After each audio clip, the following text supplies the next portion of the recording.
From Wellington, New Zealand to the world, it's Living Blindfully, living your best life with blindness or low vision. Here's your host, Jonathan Mosen. This week, inspired by another blindness organization dropping the word blind from its name, I discuss why blind, not sorry, seems to be the hardest word. Ryan Jones joins us from Vispero to discuss the present and the future of screen reading. And level access buying Userway. What? A belated Happy New Year to you. I hope 2024 has started well for you. It is great to be back. I am feeling rejuvenated in every respect, physically, emotionally, all those good things. I had a great break with family and friends, but I am really pleased to be here to discuss the issues that are important to us. If you are new to the podcast, perhaps you've discovered it over the new year, this is not a technology podcast, although I guess because of my background and the interests of a lot of people who listen, we talk a lot about technology. This podcast is, as it says in the little intro there, about living your best life with blindness or low vision. So we discuss a wide range of topics. Technology has a big impact on our lives, but so too do governments and blindness organizations and organizations that we interact with, and we discuss it all here on Living Blindfully. I think one of the things that makes this podcast special is that not only do we hear from the movers and shakers and we ask the tough questions, hopefully the probing questions, all in a respectful way, we also hear from you, members of the blind community around the world. This is our place for discussing our issues without fear or favor, and I'm delighted to be back doing this again for you for 2024. Thank you very much to our advertisers, and also particularly to our Living Blindfully Plus subscribers who make all this possible. This is episode 263, and as we like to do for a bit of fun to get the episode started, we look at the corresponding area code in North America and the country code. The North American area code, 263, belongs to Montreal in Canada, where I'm sure at this time of the year it's a bit cold in Montreal in Canada, but a beautiful part of the world. So if you're listening to us from Montreal, Happy New Year to you. Enjoy your moment in the snow. Moment in the sun doesn't really seem appropriate, so welcome. And country code 263 belongs to Zimbabwe. I miss the Zimbabwe cricket team. Not sure what's happened to them. They seem to have fallen out of the ICC world rankings in some way, but I do remember cricket World Cups at which Zimbabwe competed. Great cricketers like Andy Flowers. What's also interesting, one of the many interesting things about Zimbabwe, is that they have a blind cricket commentator. And I was in touch with Dean du Plessis, who is the blind cricket commentator in question, some years ago, and I can't find him anymore. So, Dean, if you're out there still listening to this podcast, or if anybody knows Dean, I would dearly love to get him on the podcast. Cricket is one of my favorite things. I spend a lot of time over the summer listening to cricket, although sadly, during my summer break, we only had 2020 cricket and one-day international cricket, no test matches. They happen now that I'm back at work. That is very disappointing, but there were test matches over across the ditch in Australia, all of which Australia won pretty comfortably. But I would love to talk to Dean about how he does what he does as a blind cricket commentator. See, our horizons are just totally unlimited. So welcome. I know we do have listeners in Zimbabwe. I really appreciate you tuning in to Living Blindfully, and I hope you get value from the podcast. One of the benefits of a long summer break is that I get to think about things. Imagine this. Imagine walking into a store called, let's say, Shoe World. You walk into the store, Shoe World, expecting to buy a pair of shoes, funnily enough, only to find they don't sell shoes at all. They actually sell hats instead. Most likely you would say, well, that's a highly confusing name for a hat store. Why would you call it something like that? Moving on, wearing the hat you bought from Shoe World, you decide to do some volunteering to make the world a better place. And you find an organization called the National Organization for Women, only to find, when you try to enroll, because you are a woman, that it's a men's-only organization. You'd think, what a topsy-turvy world we live in. Why don't they have a better name? Sadly, you're dealing with a death in the family, so you have to contact the funeral director. You find one, and the company's called Transport for Life. You think, well, that's a bit nebulous, perhaps even a bit insensitive. And many of us, of course, know about Monty Python's famous cheese shop that has no cheese at all. Well, you may consider those examples ridiculous, and they are. Yet increasingly there is a war on the word blind coming from the increasingly cited leadership of organisations that are supposed to provide us with services. In the minds of some, the word blind has fallen out of favour. Some see it as a pejorative in the way that certain words relating to disability, like crippled and retarded, have, thankfully, fallen out of favour. For some time around the English-speaking world, it has been customary to call teachers who provide braille instruction and other assistance to blind and low-vision children vision teachers. What signal is that sending to young blind kids? In Australia, the major provider of blindness services is Vision Australia. Nothing is universally disliked, of course, but I've talked to a fair few blind Australians who agree it's a horrible name, but they shrug their shoulders and they say, well, that horse has bolted now. I was reading an excellent article from the US over my summer break that was released to celebrate World Braille Day. It was released to promote the Cleveland Sight Center. So here's an article about Braille, a very good one, the means of literacy for the blind, and it's being published by an organization that calls itself a Sight Center. In the United States, lighthouses have been around for years, and I'm not talking about the facilities that assist people at sea. In November, the National Council for the Blind of Ireland changed its name to, you guessed it, Vision Ireland. They still do what they've always done, it's just blind people aren't worthy of a mention in their name anymore. When I worked in assistive technology, I was required to attend exhibitions called Sight City and Sight Village, exhibitions that were full of screen readers and braille displays. Sure, there was plenty of magnification equipment too, but that equipment existed because of a vision impairment. I've commented several times on this podcast before about Sight Tech Global, a conference on technology that'll help blind people and those with low vision.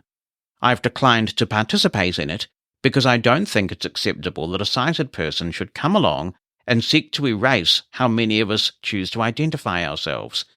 Another term we hear a lot these days is people with sight loss.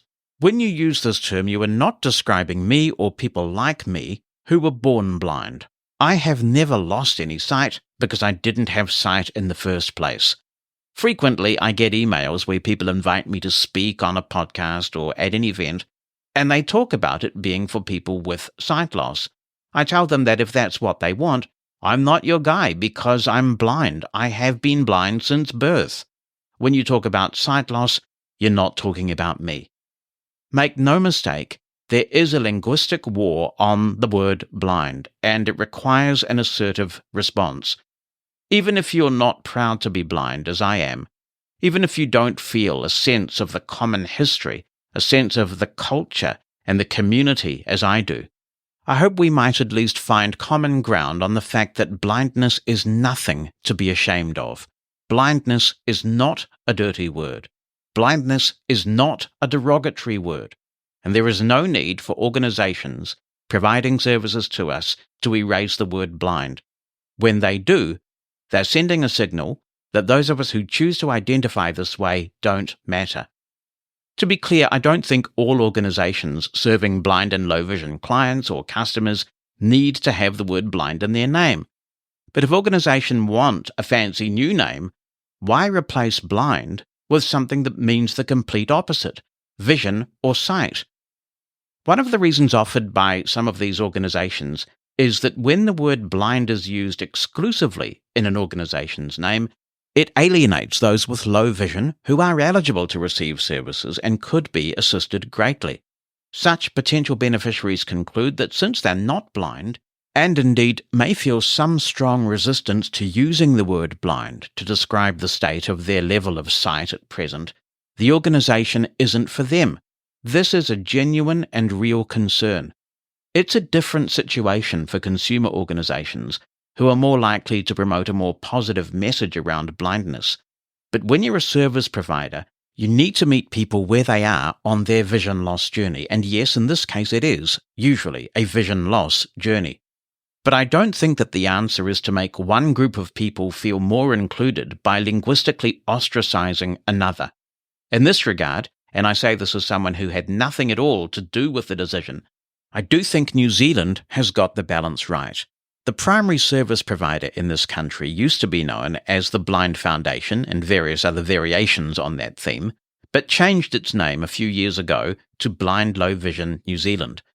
I think that works and it's fair. If the organisation had become Vision New Zealand, and I feel sure there was a school of thought that that's what should happen, although I think, mercifully, there may have been a political party that beat them to that name, I would have deregistered. I'm blind. Calling something Vision anything when providing services to blind people is exclusionary. Similarly, the provider of services to blind and low vision children in New Zealand is called Blind and Low Vision Education Network NZ, or BLENZ for short. Good stuff. Everyone feels included. For some of us, the word blind is part of our identity. Our identity is worth speaking up for. To anyone in agencies considering joining this destructive cause, I urge you not to alienate one group of people when including another.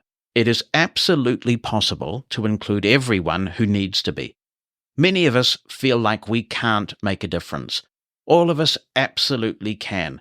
Hopefully it's not too late for New Year's resolutions, because these things are pendulums.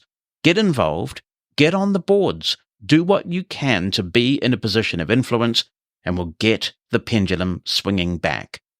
The bottom line? Blind is fine.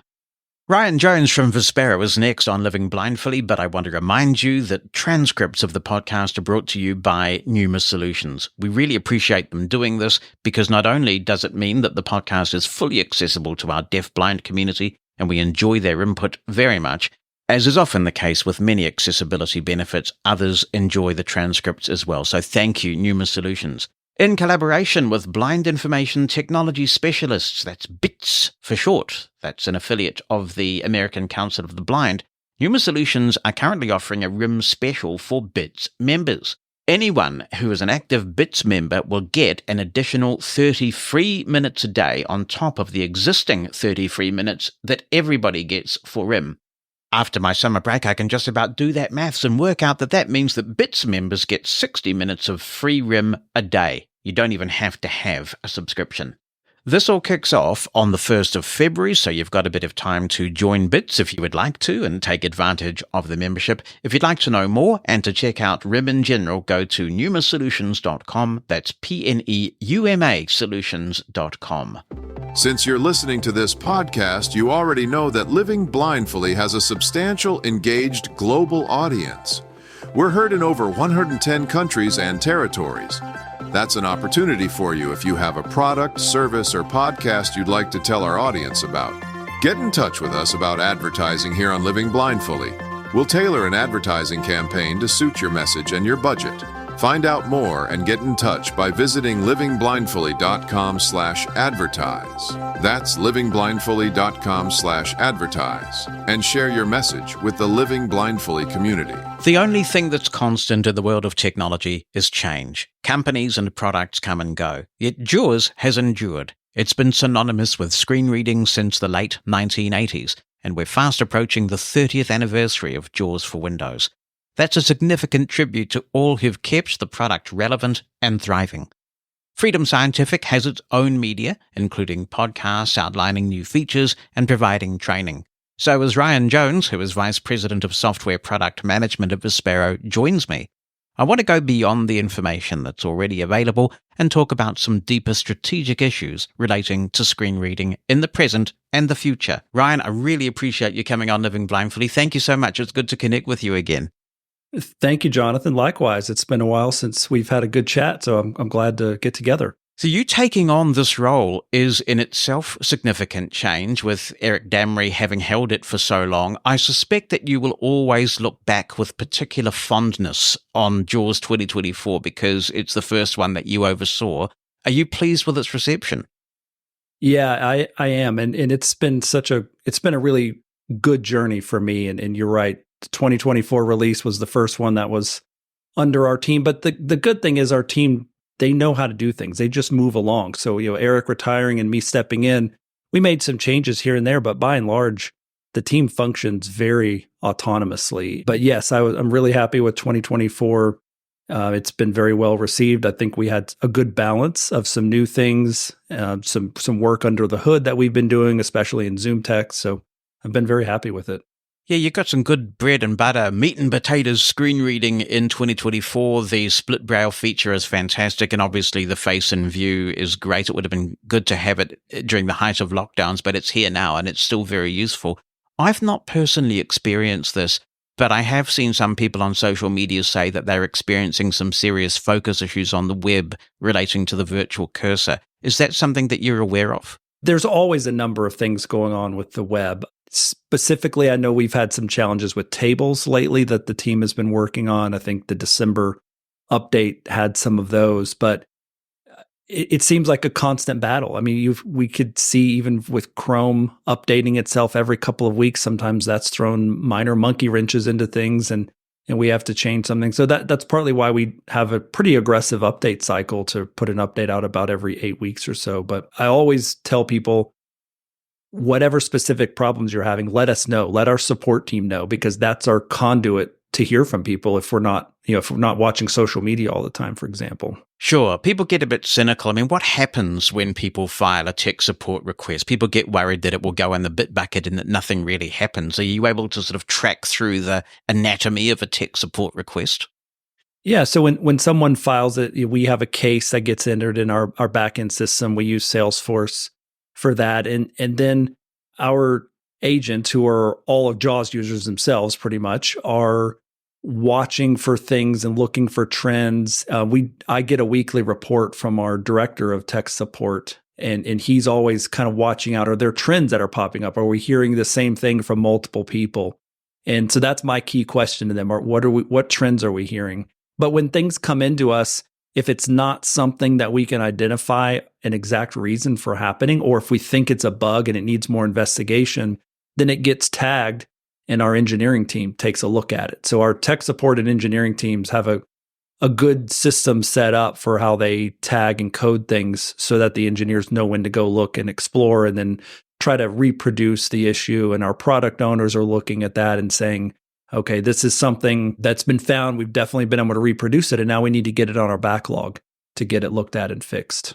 And external relationships at your level, at the level of some of the senior engineers, must be critical, because I'm sure that sometimes you just have to reach out to a developer of a particular app and say, hey, have you changed anything here because it's not performing with screen readers the way it used to? Yeah, and we especially do that with the larger tech companies like Google and Microsoft. And I'm sure a lot of people remember back in June, late May, early June of 2023, when an issue came out through Chrome and Edge that was breaking, especially some older versions of JAWS and the virtual cursor. And that was a great example of we have a really strong relationship with the folks at Microsoft and Google, and literally to the point where we can send them an email or almost call them and they'll respond within a matter of minutes or hours, and we can start a dialogue with them. So that there's a lot of history there. There's a lot of people in this industry that have, many of our team have known from various roles that are now at some of the big tech companies. So there's always this kind of personal history and relationship that we're all in this for the same reason, trying to make life easier for those of us who use screen readers. JAWS has always had competition. I can remember some pretty edgy marketing for its time when Joyce, which was the company that started JAWS, did a comparison of JAWS and Vocalize, which was the DOS screen reader for GW Micro. Today, though, you're surrounded by two principal competitors that are free to the user. You've got NVDA, which is open source, and of course Narrator, which is built right into the operating system. With those two free options available, what's the value proposition for JAWS in 2024? Well, there's a couple things. So one, we try to go above and beyond and really focus on productivity. And NVDA does this too. So I'm not taking anything away, but especially if I think of Narrator, Narrator's pretty good at getting the job done, reading things on the screen. But where JAWS really excels, and excels even from an NVDA perspective, is the extra things, the things to try to get valuable information to you when you need it. Things like the notification history and being able to filter out certain things that for those of us who are working or getting information all the time and Windows notifications are coming in and app notifications, to be able to filter those out is a good productivity enhancement. Same thing for the face and view feature. That's taking screen reading to a different level, not just reading the screen, but trying to come up with a tool to help us be better at what we do on the computer. And that's really one of the areas that our team focuses on, as we try to think about things. What are core screen reading things that we have to do the bread and butter piece, but we're always looking at what's going to make things better for us and then for users to access it. So I think that's really the area that's a huge area that differentiates us. And then the other is just the community, the support that we have, the training and outreach that our team does. I mean, they're pushing out podcasts, they're pushing out webinars, they're doing different community events online. Things are going on every week, and that's been a core philosophy for us for many, many years, is getting that training out there and trying to get into the hands of people to help people learn how to use it, whether you're a new user or whether it's somebody who's been using it for a long time and needs to learn about a new feature, or whether it's a teacher or another trainer or a family member, for example. So those are, I think, a couple of the key areas that really set us apart. Because the game has changed so much, hasn't it? In earlier times, the good/bad old days, the secret sauce was the off-screen model. And in fact, the off-screen model that was developed by Glenn Gordon and others was so good, Microsoft actually bought that original Hinterjoyce off-screen model for Windows. And that was the kind of hackery that had to go on then, so that a blind person could be presented with information about what was on the screen. Now Microsoft and other providers are just exposing that information. So the barrier to entry for competitors is much, much lower now. Yeah, I think it is. And it's changed the world of, like I said, the way we think about things. And as you mentioned, the focus back then was just, how do we even know where we are on the screen? There was all the nomenclature was being developed. What do we call this thing or that thing, and coming up with those standards. And so now, in my opinion, we get to focus on things that are a lot more fun. I mean, things that are just helping take us all to the next level of being productive and using the computer. I'm glad to be a part of it in this space, I think, personally, than if it had been many years ago for that reason.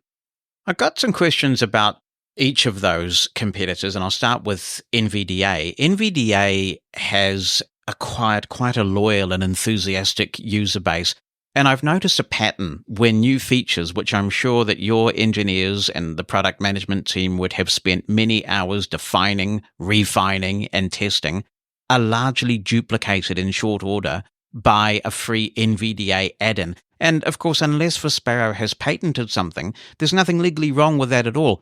I know some years ago, Freedom Scientific did file some software patents. Does it frustrate you to see this pattern, in the sense that you are essentially donating intellectual property to the wider industry? Yeah, I think as we continue to move forward in screen reading, as we continue to look for what's going to be new, yes, there are things that NVDA does that JAWS has done. And I think that will always continue to be the case. And I think it's actually a positive sign, because it also tells us that we're on the right track and that we're meeting the needs of people. So I kind of look at it as a positive for that. Obviously, Freedom Scientific, Vispero is a business, right? We have a business model for JAWS and for the financial aspect of it. But at the end of the day, that business model is around making people productive, blind and low vision people productive in what they do. So to that end, we're not out there trolling and looking for patent infringements. We actually file a ton of patents, but we're not looking for patent infringements or to shut anyone down. But as I said, we're looking at it from the perspective of we're doing something right if other people are also duplicating it. And really, at the end of the day, our goal is to make people more empowered to use the computer. And NVDA plays a part of that. Narrator plays a part of that. Other screen readers play a part of that. So yes, we have to make money, but there's a reason that we're all doing this. When I got my first iPhone, one of the things that wowed me was that there was one easy-to-use repository for third-party apps. If I needed an app for my phone, I knew exactly where to get it. And that was in stark contrast with the Nokia smartphone that my iPhone replaced. where I'd had to go and search online for the website of a product that I was looking for and then manually download the app. I looked at the NVDA add-in store the other day, and I had this epiphany. In terms of seamless third-party support, NVDA is Apple, JAWS is Nokia.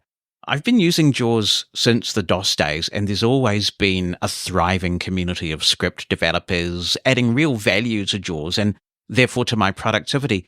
Now I think I have enough fingers to count those who are truly active in the same way. Why is it so easy for me to browse and add enhancements to NVDA, while JAWS doesn't seem to want to promote one of the features that was once its biggest competitive advantage? Yeah, it's actually a really good question, and one that I've asked myself when I took this role over. And the answer that I came to is, why didn't we do this earlier? I really can't answer that piece, but do we want to open this up for more collaboration and more to use content contributors? It's not that exactly, but to add more community, making enhancements and doing things. And the answer is yes. And myself and our product leadership team are all in agreement that is the direction that we need to go. The question will be exactly how and when we get there, but there's no question that an NVDA, I think, was just kind of ahead of that curve. And the open source world sort of helps promote that, I believe. And JAWS, sometimes being steeped in history can be a challenge, and it's harder to change things, and it's harder to get out of a philosophy of doing one thing or another. So we all agree that it's a good way to go, and we intend to get there, and we'll just kind of have to see how that plays out over the coming months and years. Right, because it's new on NVDA, relatively speaking, but the model itself is not that new. In 2008, Apple came out with the App Store, and actually, I think GW Micro had an App Store-like experience. I think they did, yes. For WindowWise quite some time ago, so they were pioneers there. There seems to be a buzz about NVDA, sort of a collective sense of contributing to something to make the world a better place.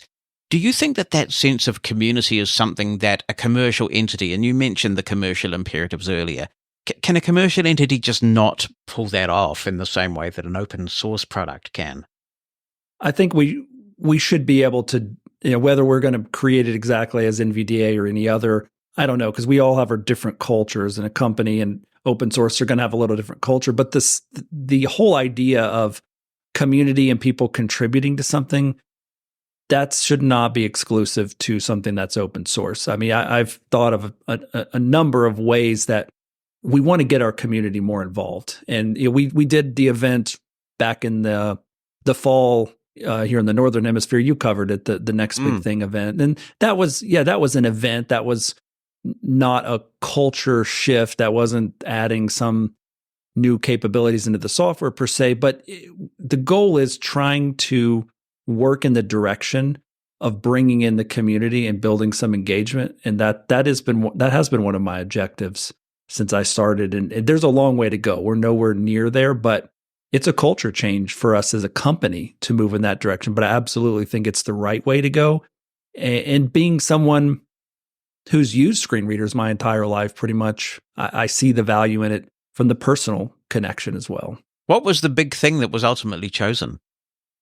So we had 3 finalists, and the one that won was a young lady here in the US who wanted to see us use AI technology for our image descriptions. It was actually really close. So we had several judges that participated with us. We had the audience voting, and it was mathematically, it was the closest score that it could have been between the first place, second place, and third place winners. So it was a really fun event.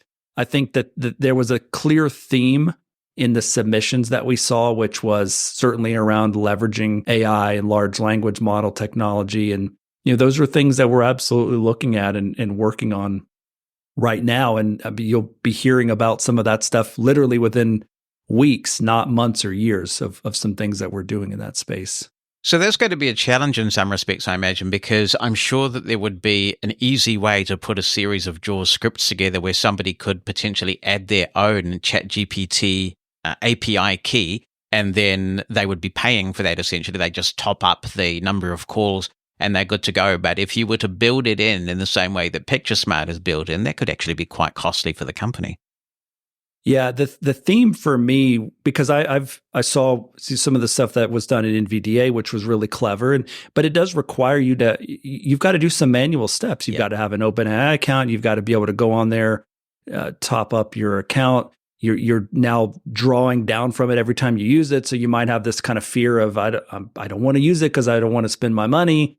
In JAWS, we've not tended to have any user features like that be pay to play, so to speak, where you have to add on your own account like that and pay for it. So my goal with how we're going to work with large language models right now and other AI technology is it's just going to be part of the product. And that is one reason I think that there's kind of the philosophy of an app store with NVDA. One of the things that we have tried to do is build as much into JAWS, right or wrong, right? You could argue the other way, but we try to build as much into it so that people can access it easily to try to break down the barrier of entry for people. For AI, I don't want this to be something that people have to go out and figure out how to fund it themselves. So that's the bridge that we're trying to cross. The technology piece is fairly straightforward, but it's kind of getting this model set up where we can afford to do it, but our users can also afford it as well. And we don't want to nickel and dime people with it. I don't know whether you've conceptualized a JAWS app store enough to answer this question or not, but obviously there are some commercial script developers out there. Would you envisage some sort of revenue sharing model like Apple where somebody could seamlessly, very easily purchase a third-party script package and Vispero would take a cut of that revenue? That's one of the reasons we really haven't done it, to be honest, because it'd be a lot easier if it was all free. But we certainly never want to undermine what other people are doing and the revenue that they're generating with writing scripts and enhancements to JAWS. So that has to be a part of it, no question. I use a collection of third-party scripts, and it seems that there has been an increase in compatibility issues with them since JAWS 2024 came along. Does that further illustrate the point that more might be done to build a thriving ecosystem of third-party developers around JAWS where there may be mutual benefit and closer cooperation between Vispero and those developers? Yeah, I think so. We have a good relationship with a number of third-party developers. Now, they don't work for us, obviously, and we can't necessarily test everything that they're working on. A lot of them are a part of our private beta team, so they're able to test early on when we're making updates to JAWS, for example, and they give us feedback about issues that they're finding, and we try to prioritize those as best we can. But yeah, certainly more of a community approach would probably smooth out some of those bumpy edges. Looking at Narrator, obviously there's the convenience factor there of just having it right there in Windows with nothing to install. And some time back, they actually changed their command set to be quite JAWS-like in many respects. There've been rumors that Microsoft has been working on a scripting language for Narrator. If that happened, would that pose an existential threat to JAWS? I don't know that it would pose an existential threat. I mean, it would be certainly something.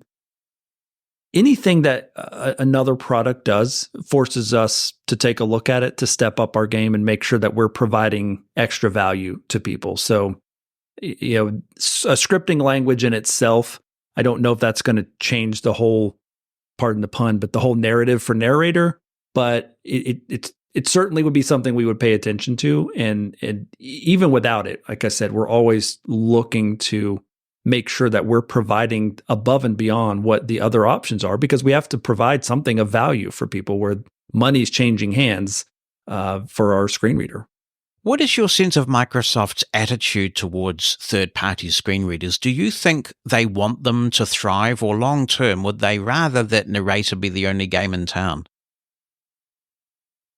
I can't speak for Microsoft, but I can say that we have a really good relationship with Microsoft. We get a lot of support from them. They ask us a lot of questions. We have philosophical discussions around screen reading that are mutually beneficial for all of us, whether it's Narrator, whether it's JAWS, whether it's NVDA. They have a very active partnership program that we're a member of. Other assistive technology software manufacturers are a member of. And so there's a very good open community and dialogue around third-party screen readers and other AT software that Microsoft cultivates. And so, I can't speak for them, but I would say that they definitely like to have that open environment to have discussions in. I want to come back to something you mentioned when we were talking about the value prop for JAWS in 2024, because it's a kind of a pet thing of mine. One of the things that I've always appreciated about JAWS is its respect for productivity. Literally every syllable of superfluous speech slows us down, and that unnecessary verbiage, it all adds up. Microsoft's now much more aware of accessibility than it's ever been, but my sense is that there's no corporate understanding of the productivity drain that excess verbosity can create.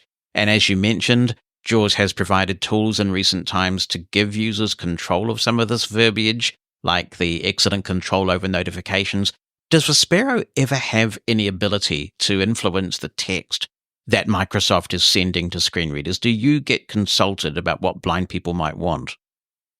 I would say that on occasion we do. I mean, you can imagine how many products there are in Microsoft and how many people are working on those. And even from an accessibility standpoint, it's, I have no idea what the number is, but it'd be enormous. But the product groups that we do have good relationship with, we do have that dialogue, and they're completely open for our feedback sometimes, which is, hey, I'm glad you're doing some of these accessibility techniques on these controls, but tone it down. It's way too much information.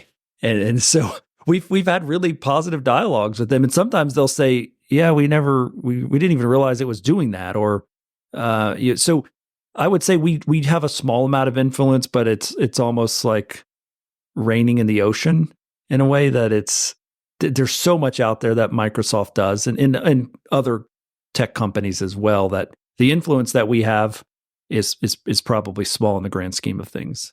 So this is the danger that I see, that in the past, a lot of scripting, customization was necessary on JAWS's part, but now Microsoft is handing it to Vispero, and I get concerned that the experience that one has as an end user doesn't vary that much anymore between screen readers, because Microsoft is essentially packaging it up and handing it to you on a silver platter.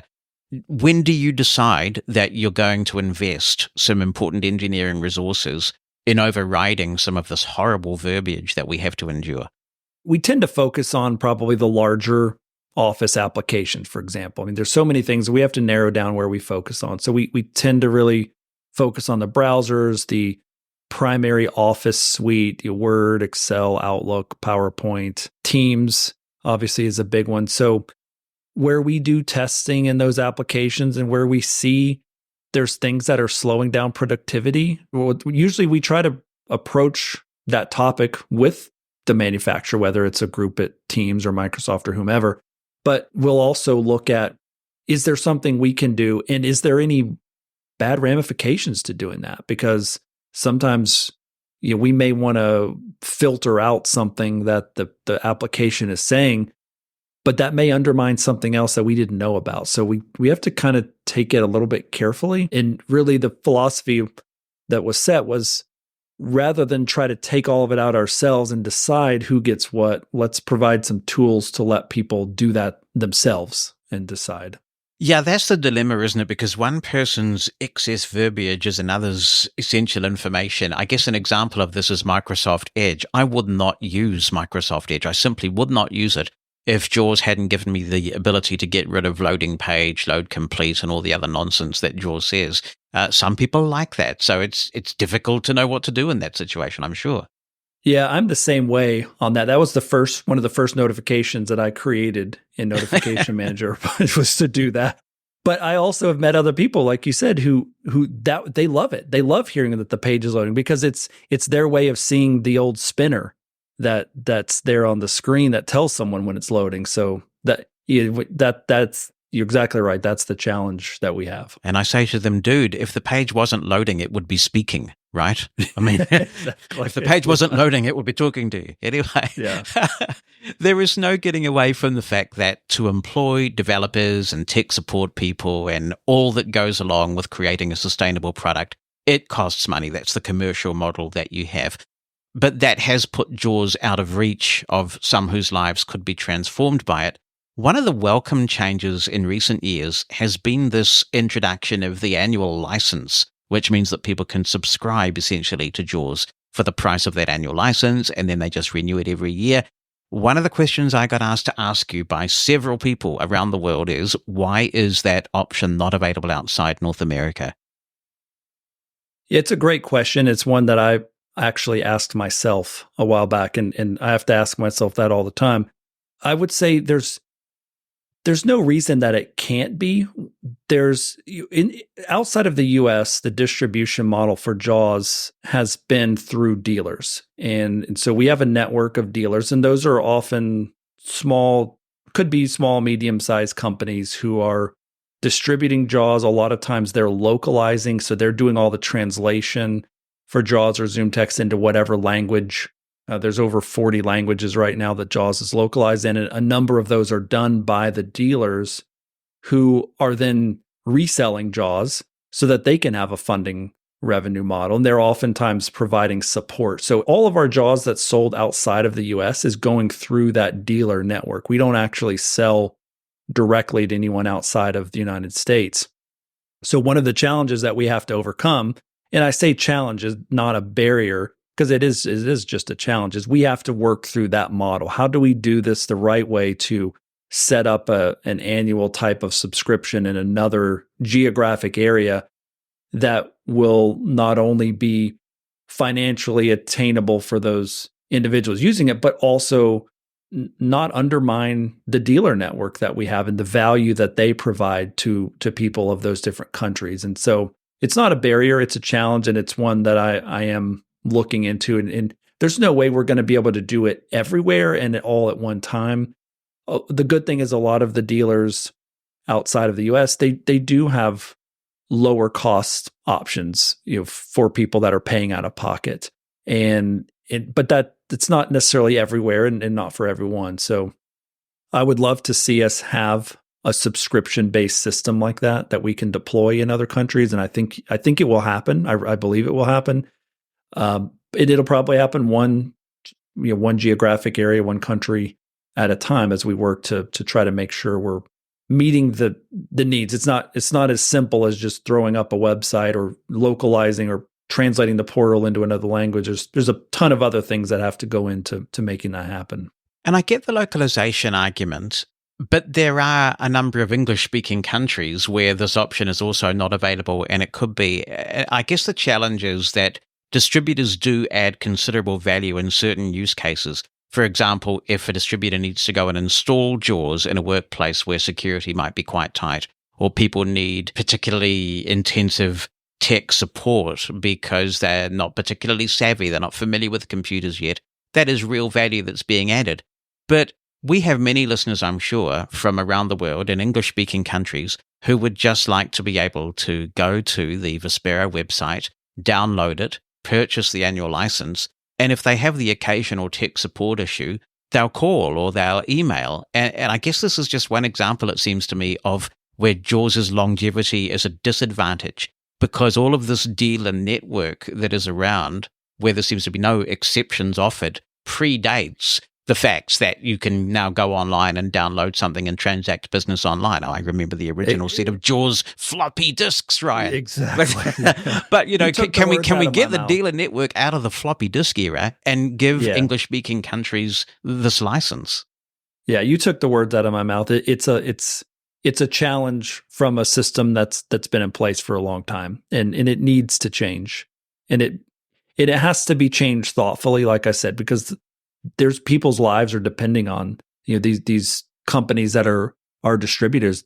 It's their funding scheme. They're oftentimes family-run businesses, so we have no interest in undermining what they're doing. But your point is exactly correct, that there's a way we can still do this in the modern world. I mean, this isn't an unsolvable problem. It's a problem that other businesses have solved, and we just have to solve it. And it's something that I'm committed to that we will solve.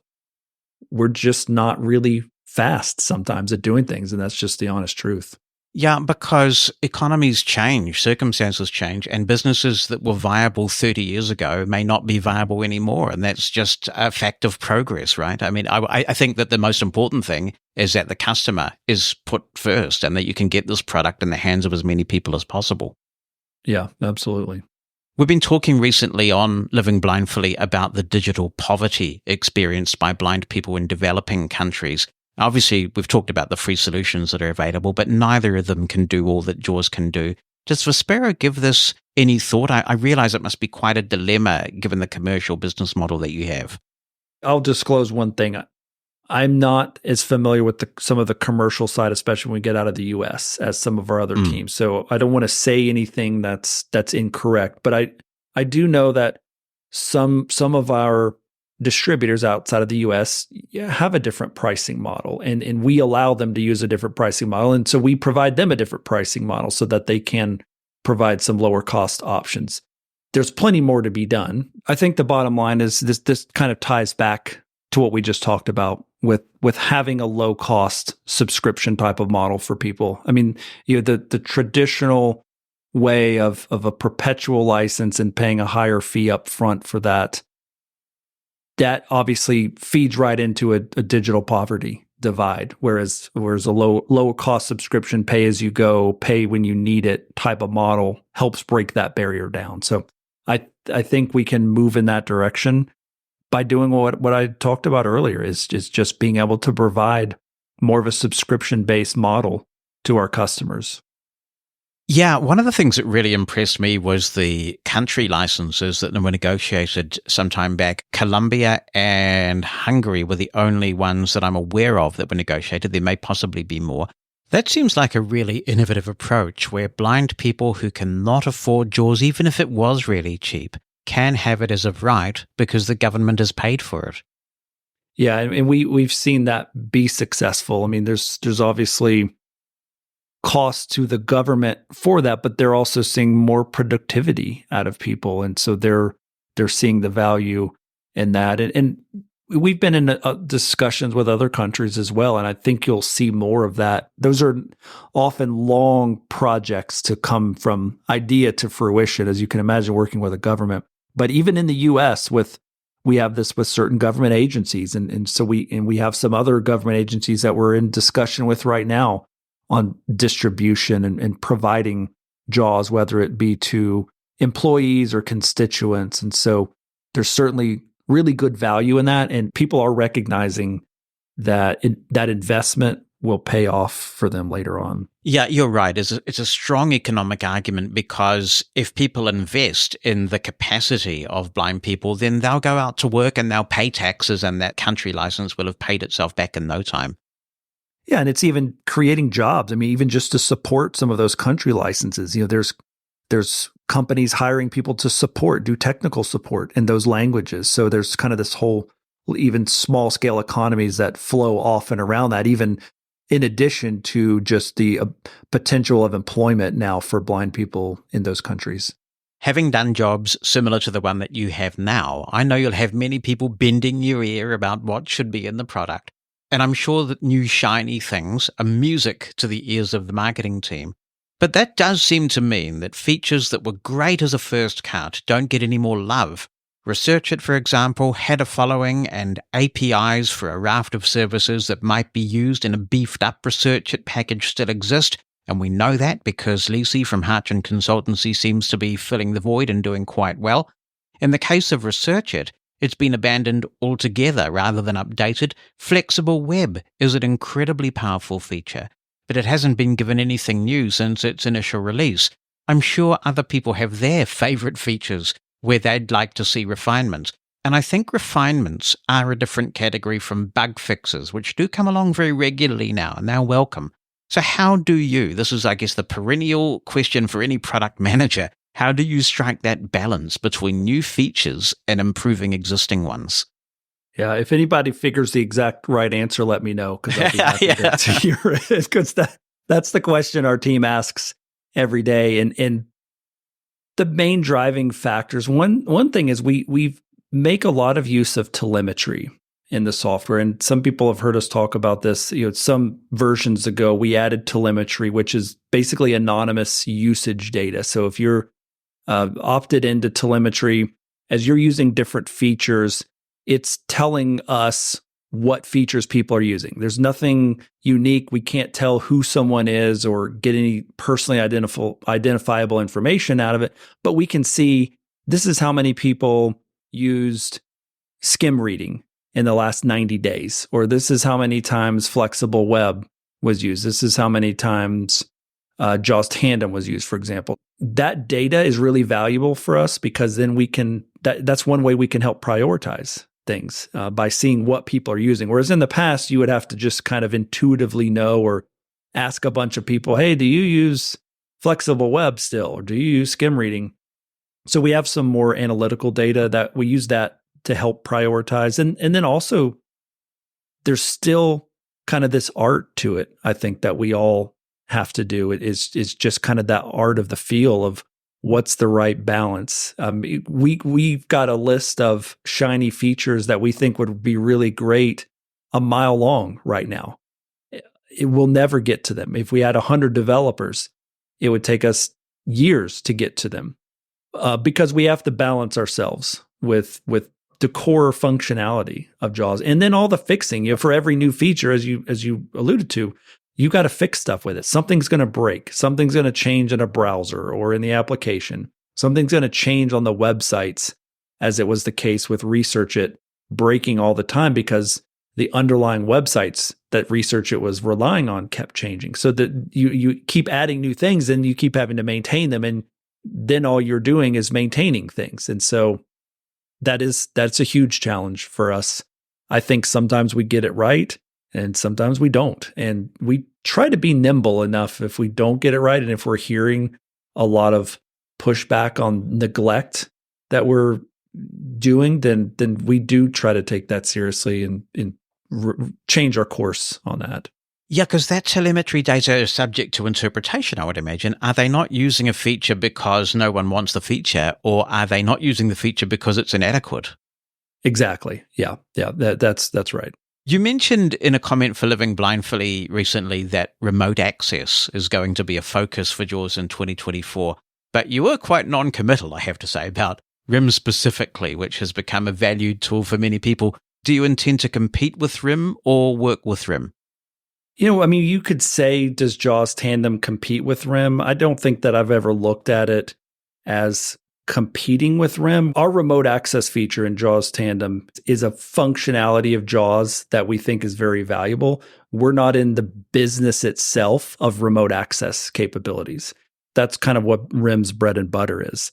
So we're not looking to take that away from RIM. What we're looking to do is make sure that the feature that we have that many people have used is as good as it can get. And then where we need to partner with RIM to make sure that our users are getting a good experience when using RIM, then we need to do that. And I've said that we will be doing that. And that is the case. We will be working with RIM to see what's the right approach. I think we have some thoughts and ideas, but we have to have dialogue with RIM and then see where does this take us? What's the right approach? But there's no animosity there. There's nothing kind of there's no subterfuge. Basically, it's just a matter of getting the work done and us working on the things that are core to JAWS. And we do have intentions of bringing Tandem forward. Tandem is another one of those features that was very novel back in its day, but it's getting older now. It's getting dated, and so it's going to take effort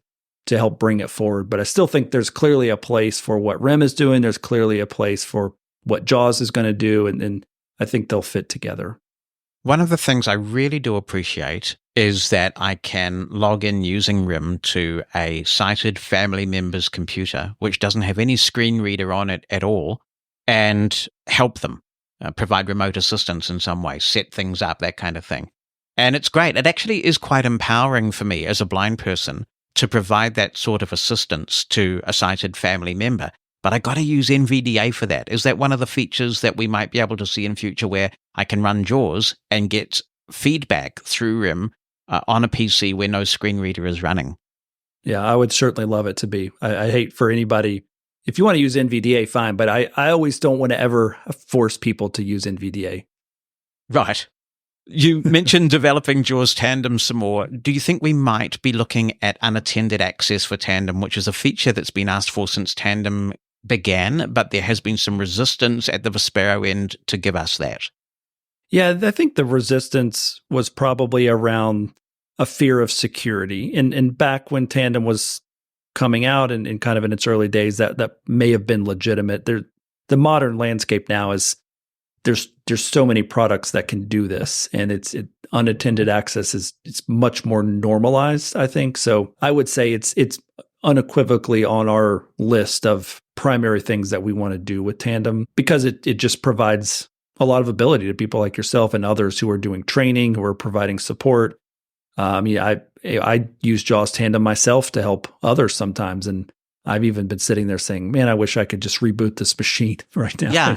Have it just reconnect. So it's definitely got to be a part of what we do when we update Tandem. So do you think that this is all potentially in JAWS 2025? Would we have to wait for that? I don't know. I mean, I can't, our timeline is always changing. So I really never like to say exactly when something's going to be ready, because who knows what's going to happen tomorrow. But it's things that we will be working on in this calendar year, the good thing about what we do now is that we don't have to get everything done in the first release of a program, right? So we're putting updates out about every 8 weeks. So if something doesn't make it into 2024 or the initial 2025, it'll come out at an update. And so I'm trying to kind of get us thinking in that way as a company, rather than we have to focus on all our biggest things in the initial release, because the fact is, we need to be able to be more agile and shift our focus from time to time. I totally applaud you for that. And I think that's something that perhaps many people don't realize, that they might look at what's new in a major annual version of JAWS and say, well, that's a pretty short list. But actually, if you look over the calendar year at what has changed in JAWS, there's usually quite a bit now. And that's just a response to how quickly technology is changing. You can't afford to wait a year to put it all in there. Yeah, and what would happen, I mean, this is philosophically the reason why so many companies move to agile style development, where they're working in 2-week sprints and releasing updates quick, because you can be working on a feature for 6, 8, 9 months, and then the world around you shifts, and that whole thing is no longer relevant. I mean, think about when AI and ChatGPT and other large language models hit the scene, a year, 15 months ago, there was things people were working on for a year or two probably, of knowledge aggregation and things like that just poof, kind of went away. And all that work was probably put to waste. And so being agile kind of helps you move in smaller chunks, and it takes some of that risk of working on something to only have it thrown away because the world shifted around you. One of my most viral, I think it was still tweets back then, in recent years, was when you announced the JAWS for Kiosks program and that you had a partnership with McDonald's. And I put a tweet up there and I said, big news, JAWS now works with Macs. Big Macs, that is. Yeah. So, nice. JAWS for Kiosks. This has provoked a bit of discussion on Living Blindfully, because these are Android-based kiosks, and we'd like to know, might we see a JAWS for Android at some point competing with TalkBack? It's a good question. So the original JAWS for Kiosk was only Windows-based, because that was the whole place where we lived in. But about a year and a half ago, almost 2 years ago, we saw that so many kiosks are living in the Android space. And so then we developed the Android version of JAWS that's now powering our kiosks. Now, McDonald's is actually still running on Windows, but there's a lot of other ones that are now running on Android. So that's kind of the genesis of where it came from. Whether you'll see us release this as a regular product for Android, I'm not sure. I mean, I think we don't really see the business model is there right now. I mean, if we think of the economy of scale with, the real question is, what would people be willing to pay, I think, is the bottom line. And in most cases, we're so used to 99 cents, $1.99. I mean, if I download an app from the App Store on my iPhone and it's like $4, I'm thinking that's steep. That's a lot to fork over for the app. So you can imagine if a small number of Android users at a small price is hard for us to support all that has to be done with that. So I'm not saying that it won't happen. I'm saying we will have to really be able to see a clear business path to make it financially viable for us to put all the development in, because right now where we're focusing on kiosk, we have a pretty narrow path that we can work in JAWS. And if we want to expand that, now we're talking about accessibility of all kinds of other apps and making sure we're working in those apps environments, and then we're providing support for it and updates. And so it becomes a much larger project for us to deal with. So that's really been the holdup for us. Yeah, and I suppose the other question is there enough available in Android for you to truly differentiate what a JAWS for Android might do from TalkBack? Is there enough autonomy there for you?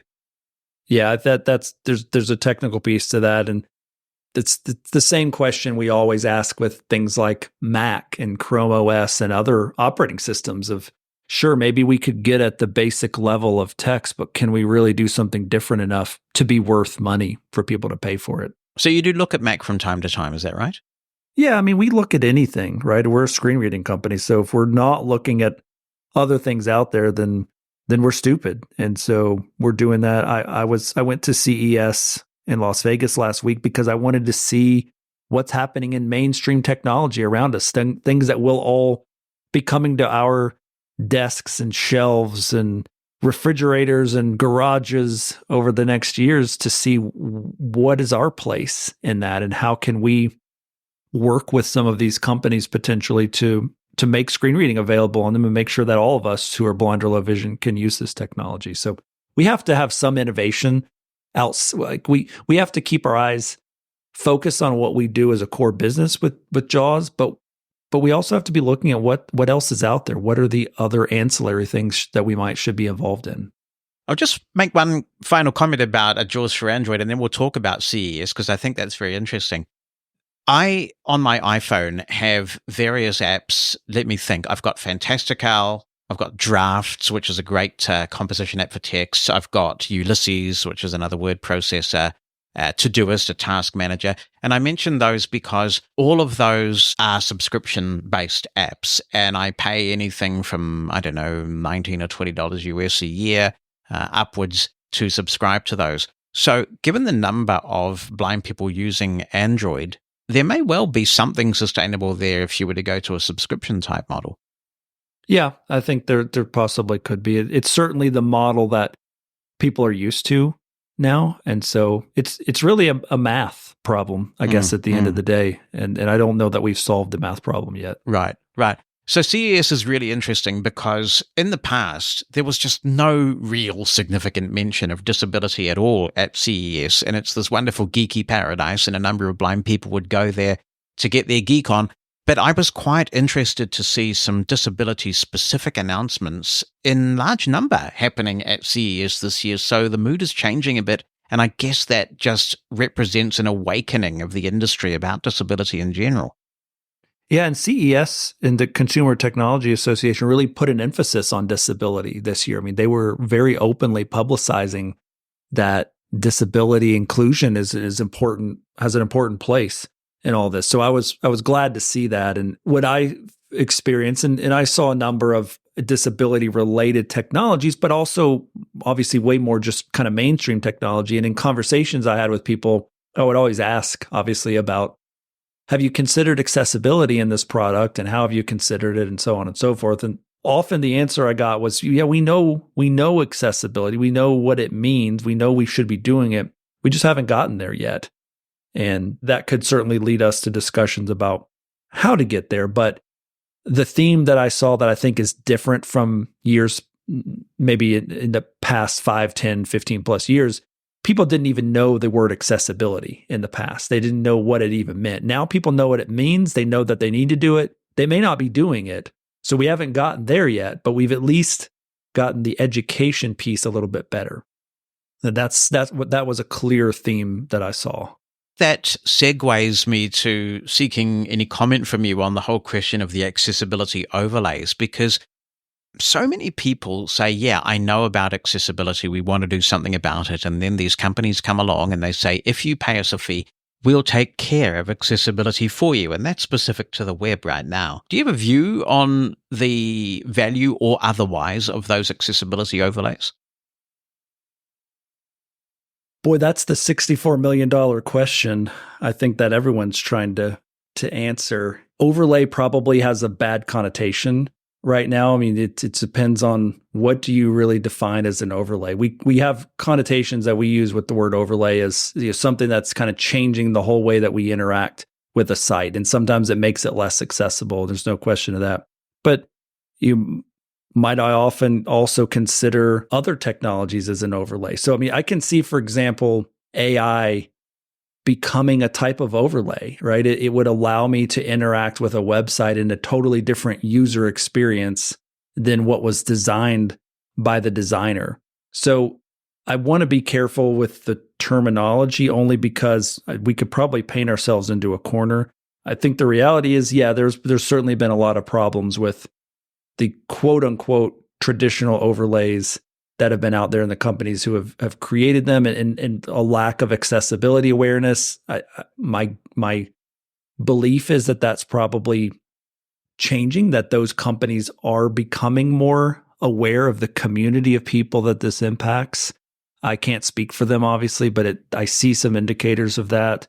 So I think the space is probably going to change over the next few years. And whether it'll be good change or bad change, I really don't know. I don't think that I'm in it deep enough to really see what's going to happen. But I think the overarching idea of having personalized interfaces with information, there's a lot of merit to that. And I think that's actually where AI is going to take us to. I just don't know how that'll play out. But so that's kind of my long-winded answer to say, I think there's positive direction, more so than a few years ago, but still clearly a long way to go.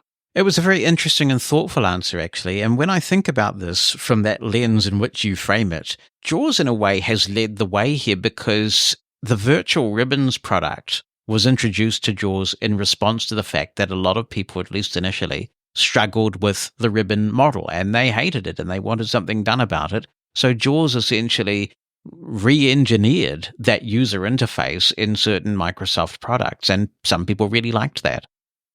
Yeah, I mean, you could certainly make a kind of an argument that JAWS could be an overlay. Can function as an overlay. It provides an alternative interface. I mean, you could almost, I'm probably stretching it, but research it was kind of like that. It's a way to get some information in a totally different way.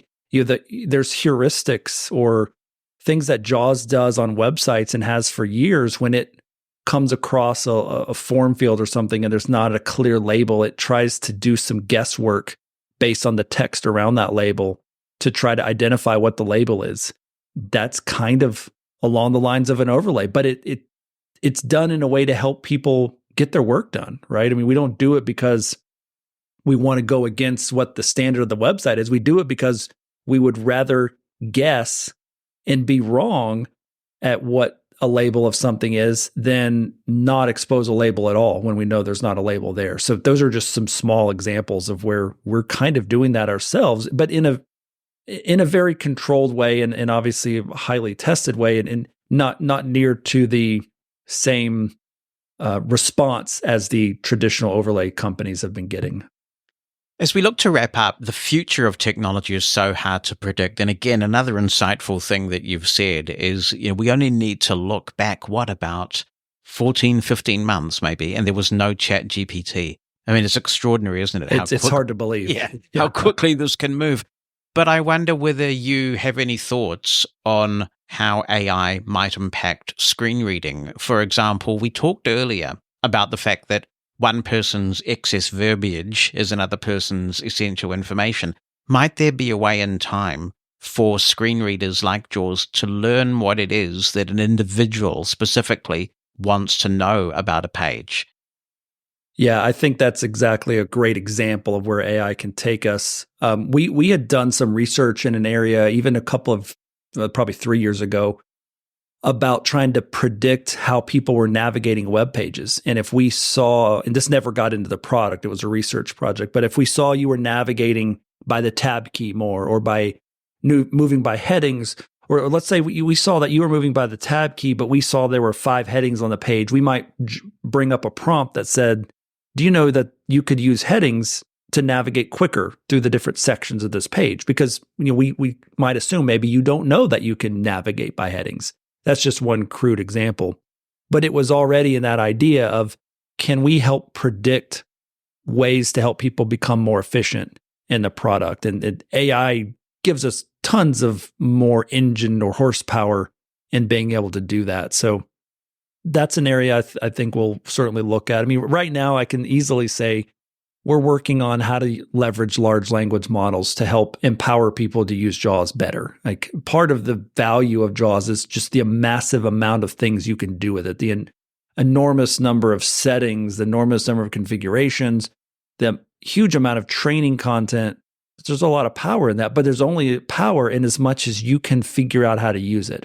And that's always been a challenge for users, is to figure out how to take advantage of the settings, how to take advantage of the training and the help information that's out there. And AI and large language models are a great tool to help people get access to that information. And that's where we're putting our efforts first. And I'm pretty sure that we'll see some things actually coming out in our products, and in a number of months and in year time frame that'll be in those areas, because we want to empower people. And then I think AI overall, I think what it will help do for screen reading is just help us find the right information quicker.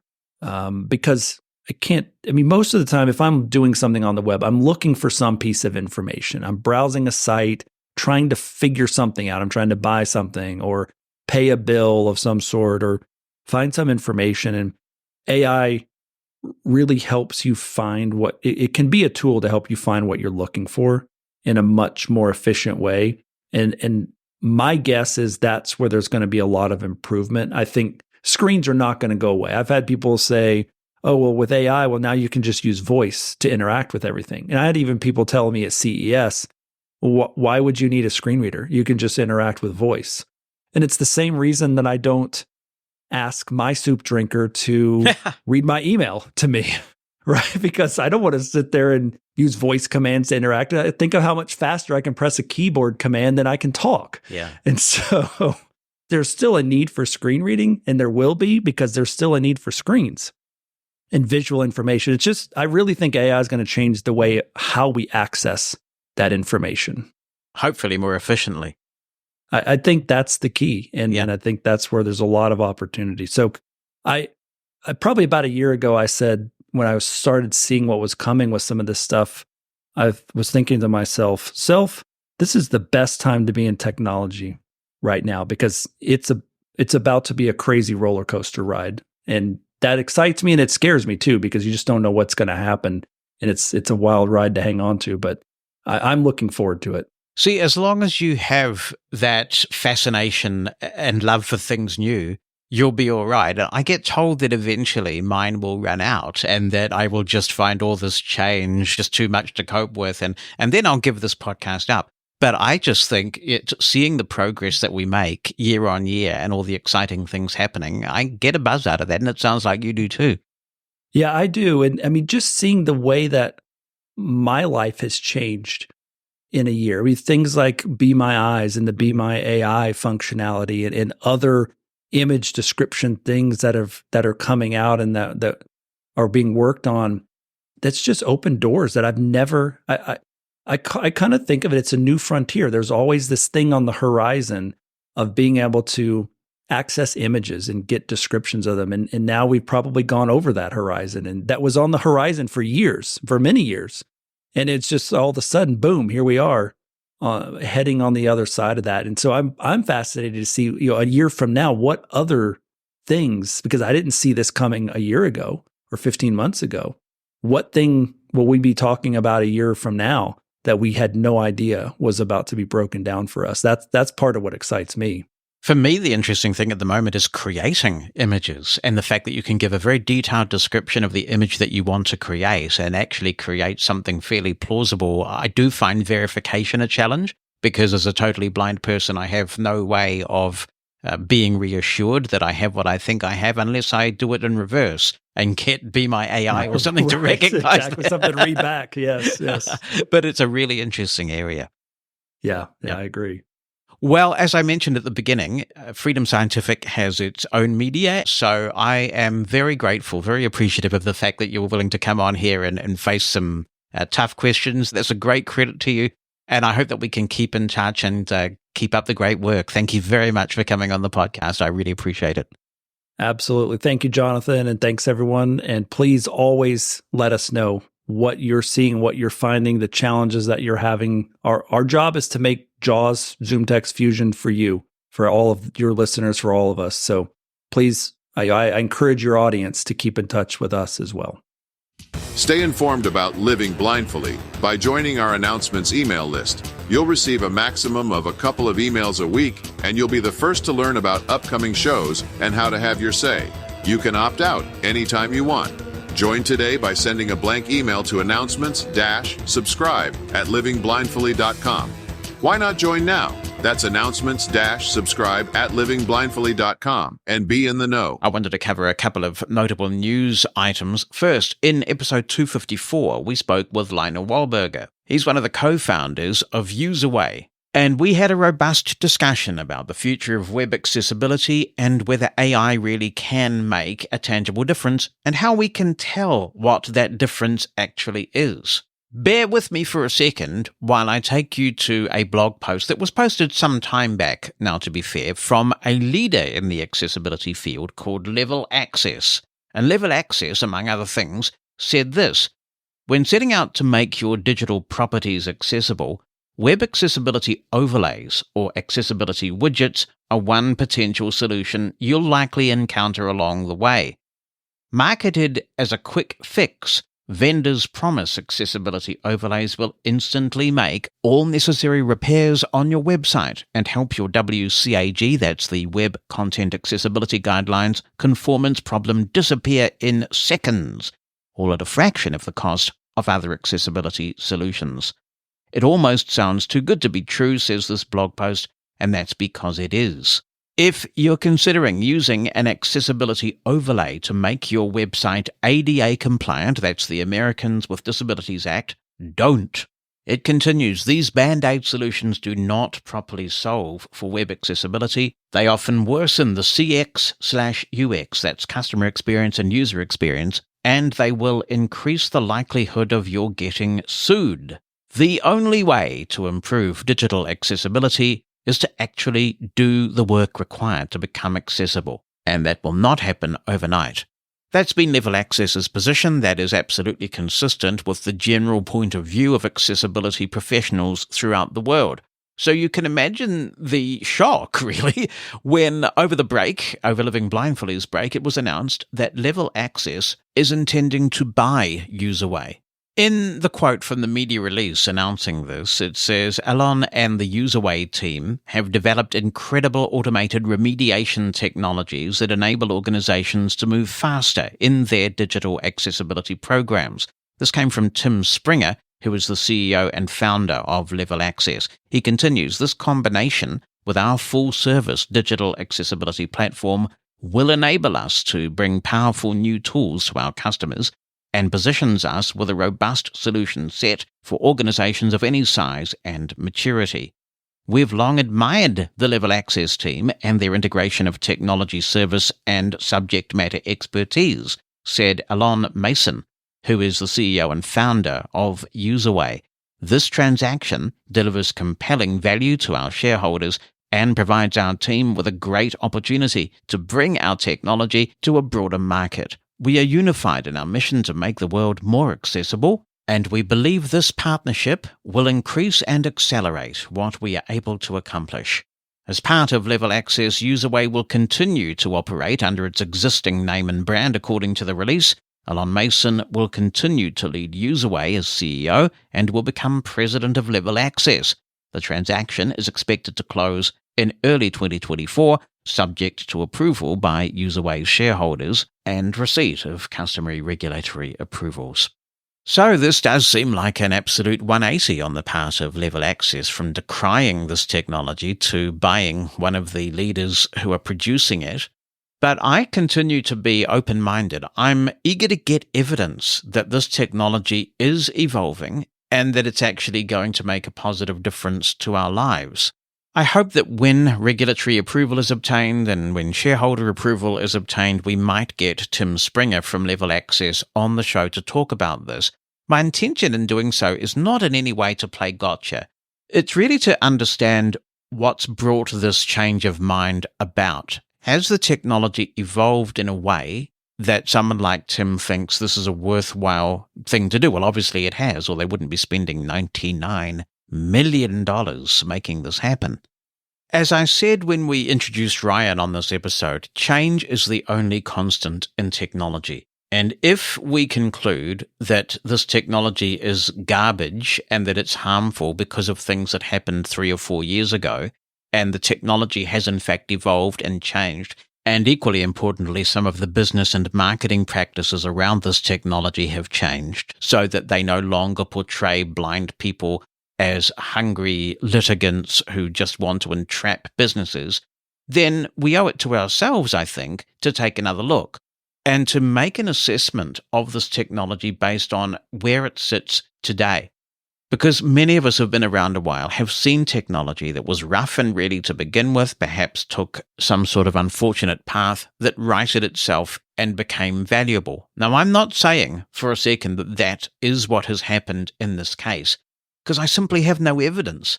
When I go on to one of these sites that has one of these accessibility remediation tools on it, I still haven't been able to determine one site where I feel like my user experience is better because that technology has been deployed on that site. I'm open-minded and I'm eager to see one, and if anybody has found such a site where maybe they're using a tool like Accessi Bye to turn the remediation off and they think, wow, this is so much worse now that the remediation has been turned off, please let us know about this. I want to play with that site. opinion@livingblindfully.com.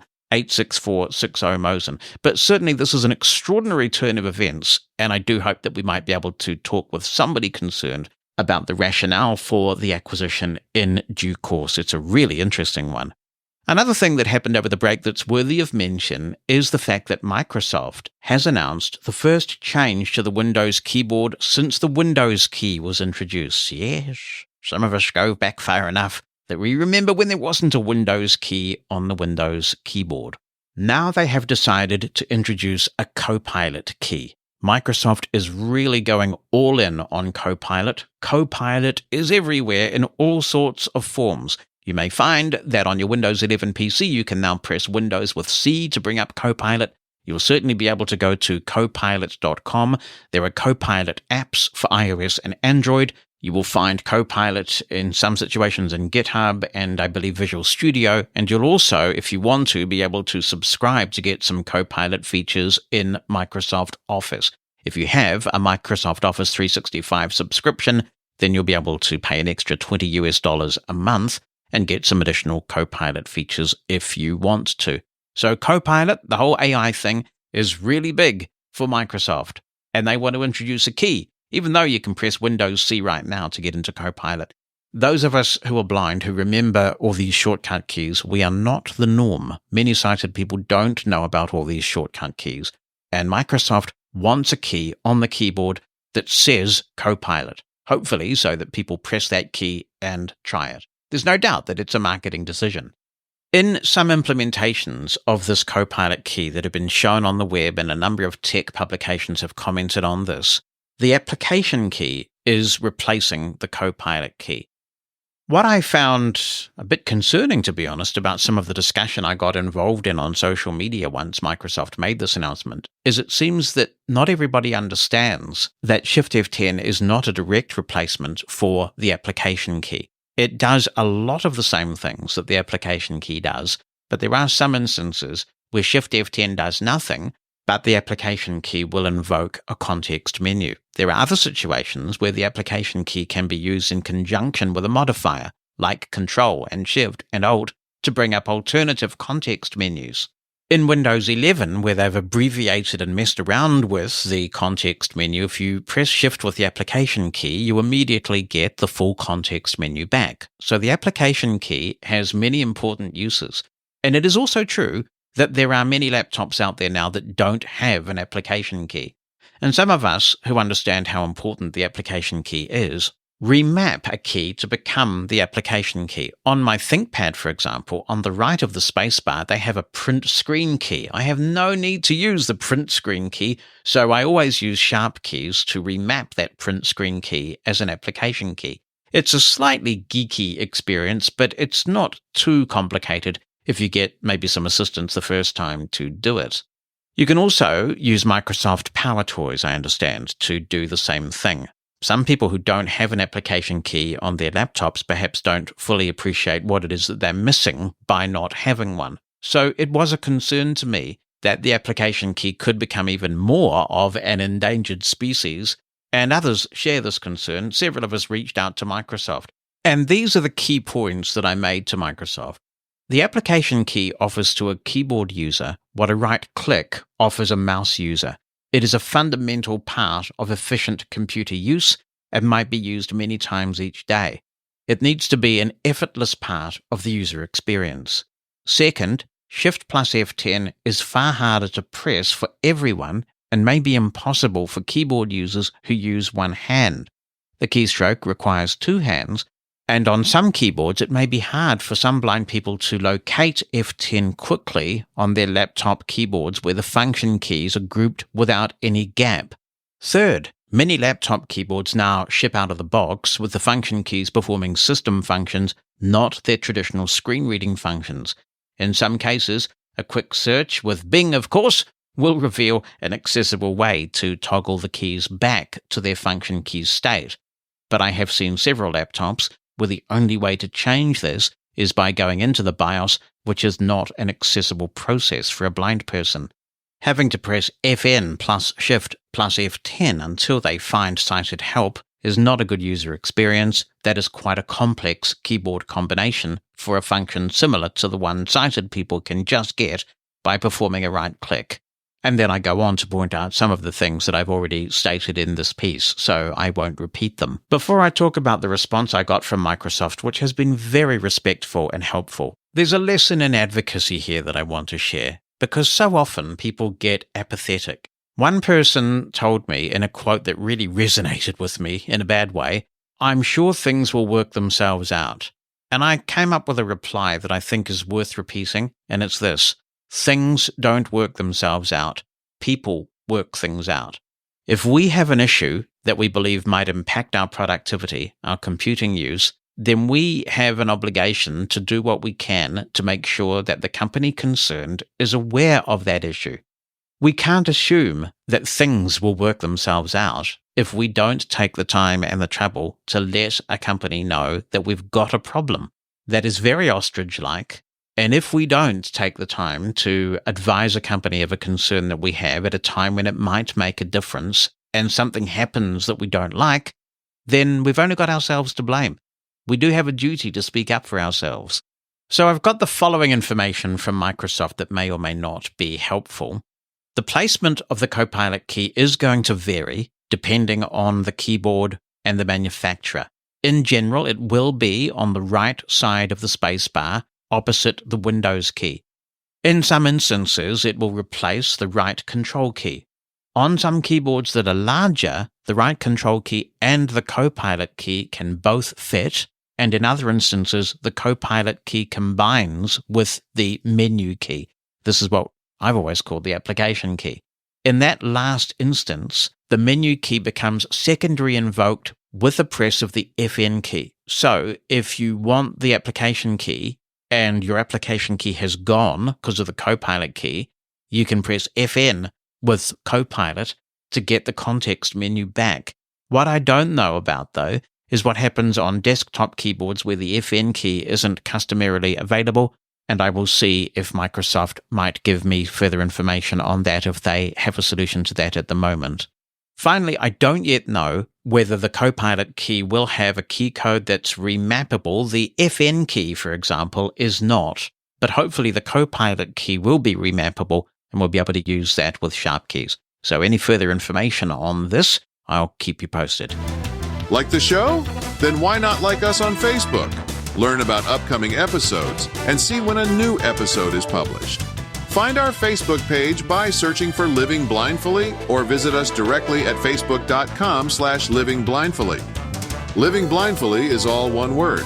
The URL again is facebook.com/livingblindfully. Last year on the podcast, we featured Microsoft's DisabilityAnswer Desk AI implementation. You can find that on the Be My Eyes app. Christopher Wright has tried this. He says, I tried the Microsoft version of Be My AI, and it gave me misleading information about sound support in Hyper-V, echoing the experience in your demo.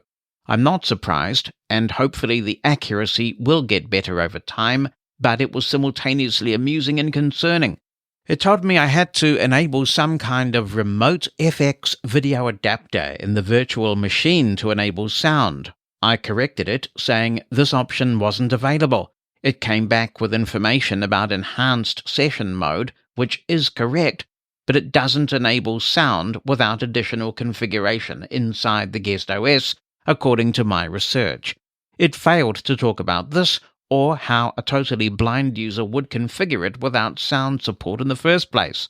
I used OCR to get through the Windows 10 setup process, but it was once again wrong when it told me I'd get sound at the Windows out-of-box experience screen. Despite its flaws, the technology is very interesting. It correctly told me how many times to press Shift-Tab in the Windows installer to select options, and I'm pretty sure it could assist you in choosing a boot device if you took a picture of the boot menu screen on a physical computer. I'm not brave enough to have it assist me with changing BIOS or UEFI settings. The bigger problem with AI, and the reason why I won't trust it, is the censorship and general inaccuracy. Rather than being corrected, it is programmed to not discuss opinions or facts on certain topics, such as politics. It has biased viewpoints on said topics, it refuses to recognize faces, etc. This, in my opinion, severely restricts the potential of the technology if we leave it in the hands of big corporations that can dictate how it behaves.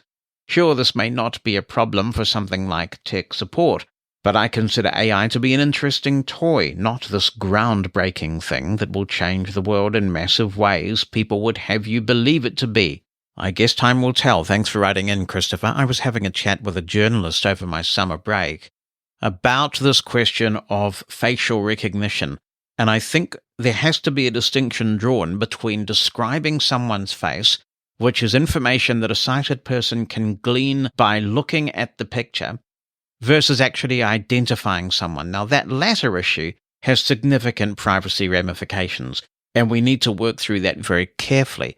Obviously, for many of us, if we're walking into a crowded room and we're wearing a pair of glasses, as blind people, it would be super useful to be able to identify who's in the room so that we can go and talk to someone we want to talk to and avoid those we don't want to talk to. That, to me, does require some sort of mutual consent. But it's a very different thing when certain AI technologies are blocking visual descriptions of faces. That information is available to any sighted person who cares to look at the picture, and we shouldn't be deprived of that information. That's discrimination in that case. So I'm pleased that there seems to be some sort of détente that's been arrived at between Be My AI and ChatGPT, because when you try and upload an image to other implementations of ChatGPT, it is obscuring the face. Not with Be My AI, thank goodness, and I'm delighted by that. But I think there is still the wider question. Why do they feel the need to obscure these faces in general implementations of the product? Regarding the voicing of opinions by AI, I don't think that would be a very good thing at all. Does anybody really want this? Because what opinion do you want? Are you going to have AI that basically locks you into your bubble in a post-truth society? There are certain philosophical questions like, what role does the state have in minimizing inequality, for example? And you could have all sorts of theories that are espoused on both sides of that equation. But when you get a more contentious issue, like the fact that there are still some people in the United States who think that the 2020 election was stolen, why should AI facilitate people going down that particular conspiracy theory nonsensical rabbit warren? And I think that this is eventually why there will be some sort of regulatory authority on artificial intelligence, because it is actually quite an important question. And leading that charge will be the EU, I'm sure. There are some very interesting regulatory developments taking place, which it looks like will result in things like multiple app stores in the Apple ecosystem. It's thanks to the EU that we have USB-C on our iPhones. Thank you, EU. And they are taking an interest in the whole question of artificial intelligence and how it should be regulated. They're not the only ones, but I think a lot of leadership will come from the EU. Have you been trying the Be My AI implementation of Microsoft's Disability Answer Desk, and how do you find it compares with giving a good old human a call? Tell me about your experiences if you'd like to. 86460-MOSEN is my number in the US, 864-606-6736. You can email opinion@livingblindfully.com. The Castro app, it comes and goes. Over the time that we weren't publishing, it went again, and the whole domain name disappeared at that point, and everybody thought, okay, this is really it. Castro seriously has ceased to be now, but then it came back again, so it's obviously a very unreliable app to still be using. I do know one person, my spotty nephew, actually, who is clinging on to its use. Matthew Whitaker is talking about his favorite podcast app, and he says, I'm currently using Overcast. The layout is really good, and I like the features. I do wonder, though, when the developer will come out with versions of it for multiple platforms, unless that has been done already. To the best of my knowledge, Marco has no plans to develop for other platforms, but he is completely rewriting Overcast at the moment. So I'm hopeful that some of our accessibility or feature requests will be implemented in the new version of Overcast. I look forward to seeing that. If you want multiple platform support, Pocket Cast is your best bet. It is a very good app, but as I've said in the past, the reason why I can't use it daily is you don't get the show notes, the little preview of the episodes when you're scrolling through, as you do in most other podcast apps. And because I consume a lot of news content, it really would slow me down to have to investigate the show notes or play a bit of each episode. If they'd resolve that, I think that Pocket Casts would be a serious contender. Matthew also wants to know, are there any good podcast apps for Android? I'm not a regular Android user, but I have heard people praising Podcast Addict, which is a very feature-rich podcast app, and I believe it's quite accessible. If anybody else wants to comment on podcast apps for Android, do feel free. opinion@livingblindfully.com or 86460-MOSEN is Podcast Addict the rockin' one, or are there other ones that are also worth considering on the Android platform? Let's talk one of my favorite subjects, and this is Sonos. John Dowling's writing in. He says, Hi, Jonathan. I recently became a Living Blindfully Plus subscriber. It's so cool to get those episodes way ahead of time. Thank you very much, John. I really appreciate the support. It means a great deal. He says, I've thought about getting some Sonos speakers for a while now. I've heard really good things about the ERA300s, and I'm wondering if I should get those or the 5s. I mostly play classic country from the 50s to about the 80s, and I've got a Sirius XM subscription and love playing Willie's Roadhouse and the Outlaw country stations. I also have Apple Music and have a lot of different playlists. Price is a key role in this, and it looks like a pair of ERA300s are about $900, which is not as bad as the almost $1,000 price tag for the 5s. What are your experiences with the ERAs? P.S. I'll have to check out Mushroom FM's country selections and see what y'all got. Hank Williams is my favorite. We've got a lot of Hank Williams there, John, and you can hear Guitars and Cadillacs, which is our all-country show, on a Sunday evening at 6 o'clock Eastern Time, and it also replays at 7 a.m. Eastern Time on a Thursday morning. And we do specialize in music from the 50s to the 80s, but occasionally you will find the country branches out a little bit. But back to your primary question about Sonos, I have heard reviewers say that in their view, the 5s sound a bit better with good old-fashioned stereo content. And if you were to get a pair of 5s and you listen to a lot of stereo material, then I'm sure you won't be disappointed. The ERA300s are no slouch. They sound really good as well, with the added benefit that they're slightly more futuristic in that they will play Dolby Atmos content. And although the music that you are listening to was recorded originally in stereo or even mono, quite a bit of that music is now being remixed for Dolby Atmos, and you'll be able to play that through Sonos on Apple Music in Atmos, or spatial audio as it's sometimes called.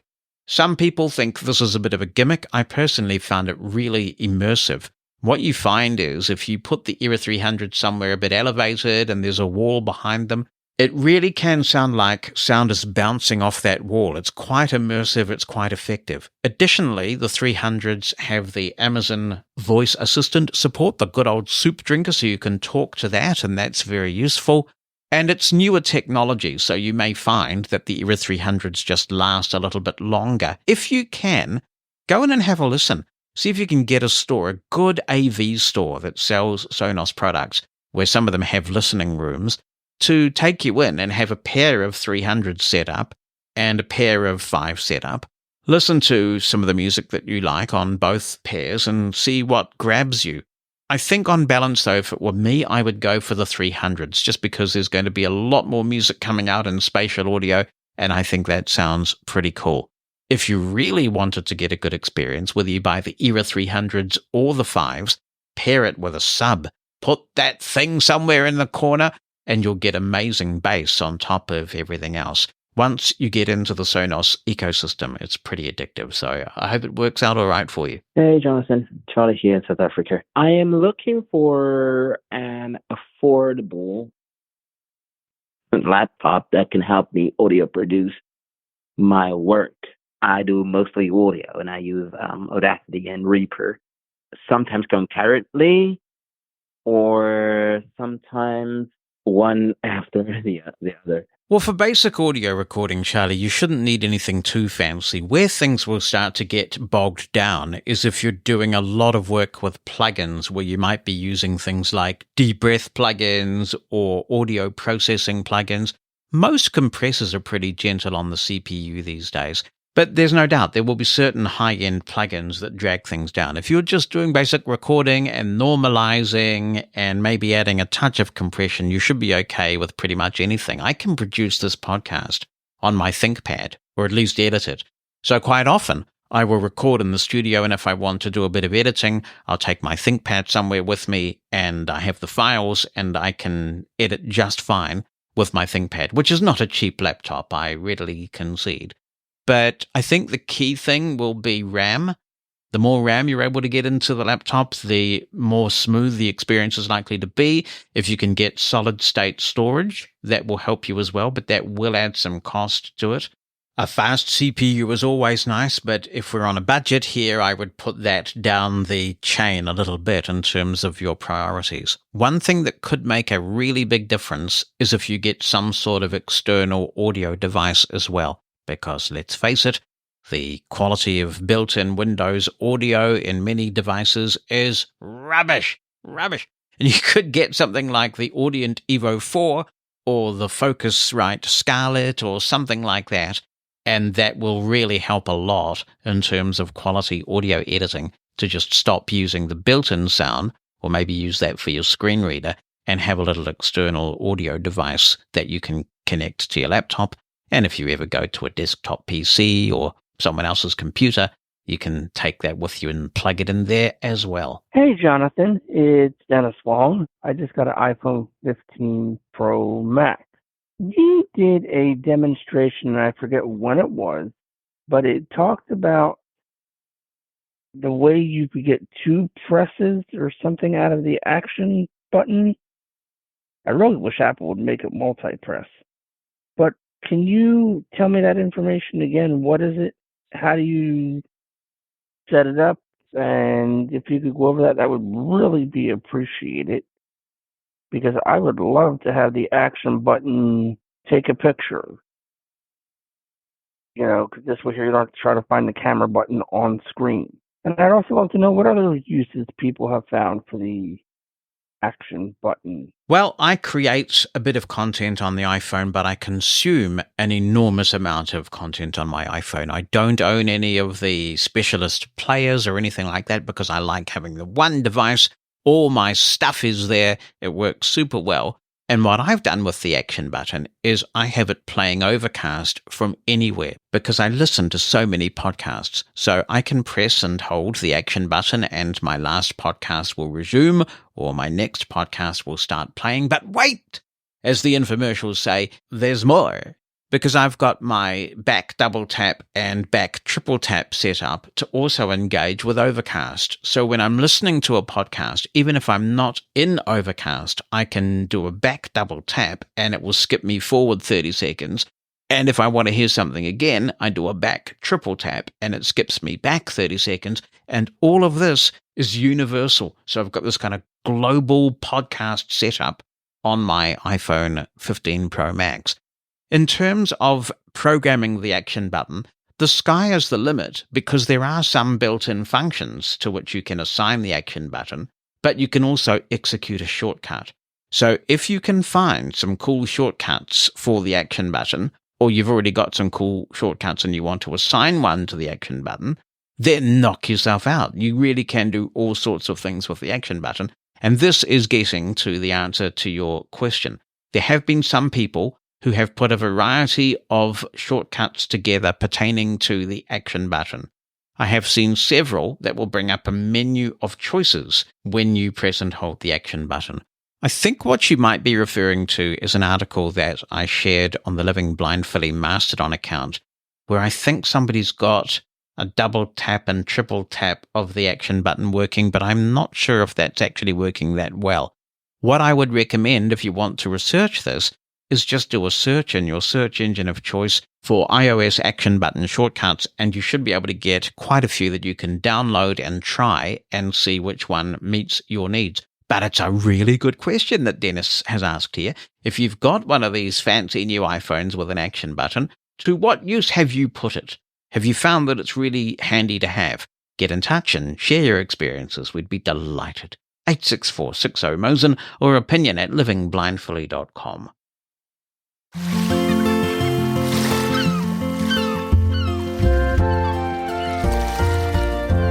Did you, Bonnie Mosen, have one of those things where when you had a big summer break, you would come back and be invited to write an essay on what you did in your holiday? I don't remember ever doing that. See, we did this every year in New I've heard Zealand. people that did. What did you do? I mean, we may have, but I have no memory of it. What I did on my holiday. And maybe we'd read them, or people would compare them. The teacher would highlight the highlights and things like that. It was sort of an obligatory thing that you do. What did I do on my summer vacation? Yes. I don't remember doing it. I mean, maybe I did, but... This is your audio equivalent anyway, and it's never too late to pick up a new habit. So we have all sorts of things, and I know people will be interested in the technology, so we should jump to Christmas and talk about some new technology. Shall we talk about Florence's Yoto player first of all? Yeah. There's a whole category of these devices out there for kids. I think there's a little bit of awareness emerging that it's not necessarily a good thing to have young children with devices that are connected to the internet and can spy on them and have microphones and all those sorts of things. And there are a few of these music players out there now, or media players really, because they can play stories and music. And I chose the Yoto player, that's spelled Y-O-T-O, after a bit of research. And the reason why I chose this one was that it allows you to upload your own content very easily, including MP3s. So all of them allow you to read into the device, basically through an app on your phone. But I wanted to be able to upload content that I'd recorded here in my studio for Florence, and I've recorded quite a few stories, plus old stories that I have from various things and songs and that kind of thing. So the way the Yoto player works is that you get these little cards, and actually under the hood, as they say in America, they are NFC tags. So not only can you just slot the cards into the Yoto player any way, they go in any direction, which is great for youngsters, but you can also wave the NFC tag at the phone when the Yoto app is running, and it will play the content as well. It downloads the content the first time you put the card in the slot, so it needs to be connected to the internet for that to happen. But once it's downloaded onto the built-in memory of the Yoto player, then it's there. And when kids take it on road trips, they don't need to be connected to the internet. You can also have streams set up with it. It has some content that does stream over the internet, but it's a very specific device that does specific things. Florence can pull the cards out. She's only just turned 1. She had her first birthday on the 8th. She can pull the cards out, and then she gets upset that the music stopped. But she hasn't quite made the distinction to put them back in. That's and right. It's very durable. Yeah. Because, kids throw things and have tantrums and that sort of thing. So it's a very durable thing. So it can stand drops and spills and, all the things that happen when you're little. So, which is good. It's not like a $20,000 or $2,000 iPad or something. No. So. Her parents use it for bath time a lot, apparently, where Florence can't keep pulling out the Yoto cards. And I'm sure she'll get better at it as she gets a bit older. Yeah. And I've uploaded quite a bit of content. We bought some content. There's a bit of Beatles stuff in the Yoto categories as well. Setup was pretty easy, but one area where I did need sighted assistance is you had to enter some sort of, I think, serial number or code displayed on the device when you first connect it to a Yoto account. You might be able to do that with, I don't know, Be My AI or something, Seeing AI, I'm not sure. But I had a pair of working eyeballs available, so we did it that way. But apart from that, setup is pretty straightforward. The app's okay, and we're up and running. And it has a screen on it that shows some illustrations of the stories and stuff. Yeah, it's a cool player. It seems to be quite popular too. When I mentioned this on Mastodon, several people said, oh yeah, we've got Yoto players for our kids as well. It's good people are looking at that because I am completely against iPad things for small children. I just don't think they're necessary. And they're dangerous. I mean, there can be some danger with it. I mean, I have a slightly different view on this. I think that there are a lot of very good learning tools on tablets these days that help young kids with reading comprehension and numeracy. What I think is the danger, though, is that a lot of parents get, well, some parents get tablets and they have YouTube and movies on, and it's kind of like a babysitter rather than an educational like the tool. old TV, yeah, they're not getting, and there's been some studies that children are not getting the interaction with people, learning from their parents, teaching them the little ABC songs. That's more connected with a device than actually a human interaction. But doom has been coming to the human race for several generations now. I mean, I'm sure people thought that about radio. People certainly thought that about television. And now they're thinking about this in the context of tablets and things. Yeah. So, I don't know. I think we have to find a balance between reality and curmudgeonness. Yeah, and I was very fortunate that my parents interacted with me. They played with me. I had interactive toys. I did watch TV. But, there was a lot of interaction with other children and going to kindy and play school and that sort of thing. And some of that you're not seeing as much now, and they have the play groups and stuff like that. But I see a lot of parents that just don't interact with their kids. Like, okay, here's the tablet, shut up. Yeah, I agree. That is a concern. Yeah. If it's done right, if you as a parent or a grandparent supervise the child with an app that offers specific numeracy or literacy or some sort of just a game or something that's controlled, I think that's quite different from basically sitting there and stupefying the child with entertainment all the time. Yeah, YouTube and TikTok and yeah. But you also got a fair dose of technology. I did. I got a ThinkPad, which I'm very excited about. This is the X1 Carbon. X1 Carbon ThinkPad. Yep. So super excited about that. It's very light and thin, and I keep mistaking it for things because it has a different lid than yours does. Yes. So it lays on my desk, and it kind of feels like the desk. And I'm like, where's my ThinkPad? Oh, there it is. Yeah, the texture's different. Texture's very different. Yeah. So, but it's great. So I've had it about almost not quite a month yet. Yes, I told you on Christmas Day that it was coming through a Suno AI tune. It arrived a bit late because we had it custom built at the Lenovo factory to our specs, and I'm really pleased with it. Setting it up was pretty straightforward, and we've come a long way in that regard, actually, in terms of being able to use Narrator to set something up from scratch. One thing I really do like about ThinkPads, and this will appeal to the geeks, is that there is an accessible BIOS tool, which is almost unheard of.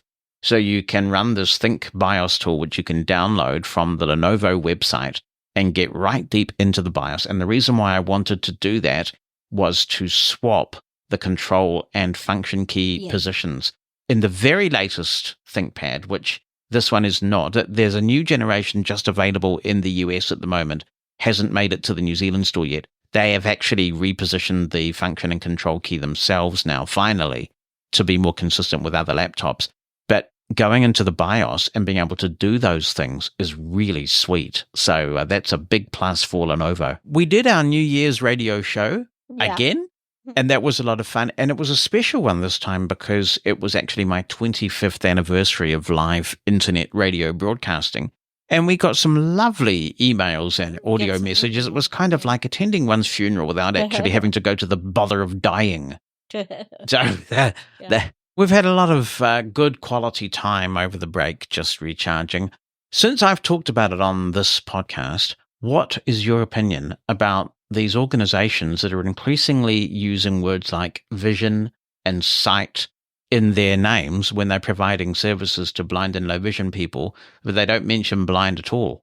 I think they need to stick with blind and low vision. I mean, that's what it is. It's blind people. And I know that there are people in the low vision sphere that think they don't need services because they're confused. They're not blind. And they don't understand that. I'll just pick on Mass Commission. Mass Commission for the Blind doesn't serve, and that's why they added low vision onto their name. I have no problem. Have they added it, actually? Oh, yeah, they added it, I think, when I was there, maybe a little before I was there. Because you still hear about MCB, don't you? Yeah, I mean, that's because, nothing changes the name. They still So it's not actually MCB anymore, is that right? I think it's Massachusetts Commission for the Blind and Low Vision, I believe. Okay.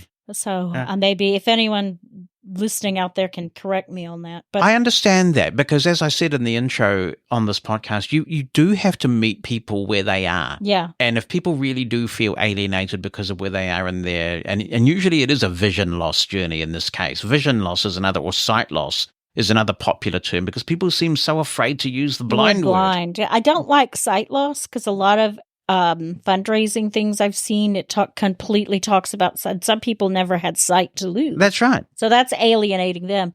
I think you need to stick with blind and low vision. You know, that's fine. That includes everybody. But sight loss, sight saving classes, sight whatever, I don't think you need to. No, it's blind and low vision. Oh, well, we're not going to have a robust discussion on this one then because we're in agreement. Yeah, it's ridiculous. And I think people need to use, there's nothing wrong with saying blind. No.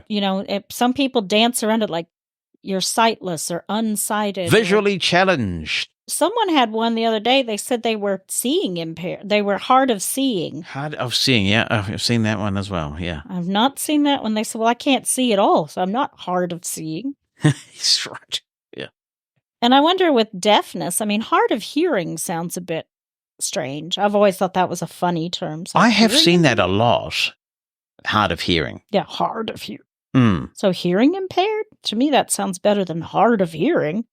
Well, I always like to look at the benefits of things, keeping the gratitude journal and everything. And I think one of the benefits of the hearing impairment that I have, which has been degenerative, is I have developed, I think, a greater appreciation of the challenges that low vision people do have in terms of identifying themselves. Yeah. Because somebody told me I'm eligible to identify myself as a deaf-blind person under the definition of deaf-blind. And I don't mind it. I don't particularly think there's a stigma about it. It's not something I'm ashamed of. But there is a little bit of me that says, am I really entitled to call myself that? When there are people who, for example, can't communicate without finger spelling and braille, and I'm very much still able to do audio. So am I being a bit fraudulent by using the term deaf-blind to describe my particular situation? So I get where a lot of low vision people come from, but the answer is not to erase blindness from the planet. Mm-mm. No, I mean, some blind people don't have vision. They never will have vision. And I think you need to include both groups. Because low vision, they're stuck. A lot of them are stuck between sighted and blind because they've never been told they can use their vision the way they need to. They've always been forced to kind of be in that sighted camp, a lot of them. I've known a lot of low vision kids, particularly, that are older now, that if they had had better, if you will, blindness training and learn how to use alternate techniques, even with low vision, it would have saved them a lot of psychological, physical, mental stress. As they say on the BBC, Bonnie Mosen, thank you. Thank you. Transcripts of Living Blindfully are brought to you by Pneuma Solutions, a global leader in accessible cloud technologies. On the web at pneumasolutions.com. That's PNEUMA Solutions.com. That's it for our first episode of 2024. I'm looking forward to being back with you next week. Remember, when you're out there with your guide dog, you've harnessed success. And with your cane, you're able. If you've enjoyed this episode of Living Blindfully, please tell your friends and give us a 5-star review. That helps a lot. If you'd like to submit a comment for possible inclusion in future episodes, be in touch via email. Write it down or send an audio attachment. opinion@livingblindfully.com or phone us. The number in the United States is 86460 Mosen. That's 864-606-6736.